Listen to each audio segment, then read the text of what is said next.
Assalamualaikum warahmatullahi wabarakatuh. Nama saya Nurrabbana Tunisa. Saya mahasiswi bimbingan dan konseling Islam di kampus IAIN Luksumawi. Indonesia merupakan negara kepulauan yang terletak pada pertemuan empat lempeng tektonik dan dikelilingi cincin api yang menyebabkan Indonesia rawan akan bencana alam seperti gunung berapi, gempa bumi, tsunami, banjir, dan tanah longsor. Bencana alam tidak hanya menimbulkan kerugian secara materi saja, tetapi juga mengakibatkan trauma pada korban setelah terjadinya bencana atau sering kita sebut PTSD. Nah, jadi di sini kita akan membahas tentang layanan konseling kepada korban kebencanaan menggunakan metode konseling kelompok. Sebelum itu, kita harus tahu dulu apa sih konseling kelompok itu? Menurut Rohman Natawijaja, konseling kelompok merupakan upaya memberi bantuan kepada konseli dalam bentuk suasana kelompok yang bersifat pencegahan dan penyembuhan. Apa saja sih tahapan-tahapan dalam konseling kelompok itu? Yang pertama, tahap persiapan, yang dimana pada tahapan ini, seluruh anggota kelompok harus dipersiapkan agar berada dalam kondisi kelompok. Yang kedua, tahap transisi. Pada tahap ini akan ada peralihan dari konseling awal ke konseling selanjutnya. Yang ketiga, tahap kerja. Pada tahap ini akan terjadi interaksi kelompok yang ditandai dengan tingkatan moral yang tinggi. Dan yang terakhir, tahap terminasi. Pada tahap ini, kelompok akan melakukan evaluasi hasil yang dicapai dalam kelompok. Jadi teman-teman, dalam konseling kelompok kebencanaan ini, kita akan menggunakan metode Experiential Learning Theory atau sering disingkat jadi ELT yang dikembangkan oleh David Kolb sekitar awal 1980-an. ELT ini bertujuan untuk mempengaruhi objek dengan 3 cara, yaitu yang pertama, mengubah struktur kognitif, yang kedua, mengubah sikap, dan yang terakhir, memperluas keterampilan-keterampilan yang telah ada.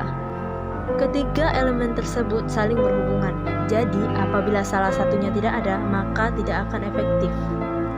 ELT ini mensimulasikan situasi kehidupan nyata, seperti bermain peran dan berpartisipasi dalam permainan. Dalam ELT ini lebih melibatkan tubuh, pikiran, perasaan, dan tindakan. Selanjutnya, kita akan membahas apa saja jenis layanan konseling kelompok untuk korban bencana alam. Yang pertama, ada layanan play therapy. Play therapy ini ditujukan untuk korban anak-anak karena anak-anak cenderung lebih mudah mengalami trauma dibandingkan orang dewasa. Play therapy menekankan pada kekuatan permainan sebagai alat untuk membantu konseli yang memerlukan bantuan.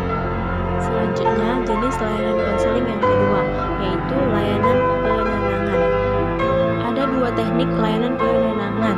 Yang pertama, relaksasi. Relaksasi yaitu teknik yang bertujuan untuk membantu korban agar lebih tenang. Yang kedua, teknik desensitisasi, yaitu suatu pendekatan yang berguna untuk mengubah tingkah laku korban melalui beberapa teknik, seperti memikirkan sesuatu, menenangkan diri, dan membayangkan sesuatu. Selanjutnya, layanan yang terakhir adalah layanan pendalaman. Layanan pendalaman adalah layanan yang diberikan kepada korban bencana alam yang memerlukan penanganan secara mendalam. Layanan pendalaman yang dapat diberikan kepada korban yaitu melalui yang pertama, layanan orientasi, layanan informasi, layanan penempatan dan penyaluran, layanan penguasaan konten, layanan konseling perorangan, layanan bimbingan kelompok, layanan konseling kelompok, layanan konsultasi, layanan mediasi, dan layanan advokasi.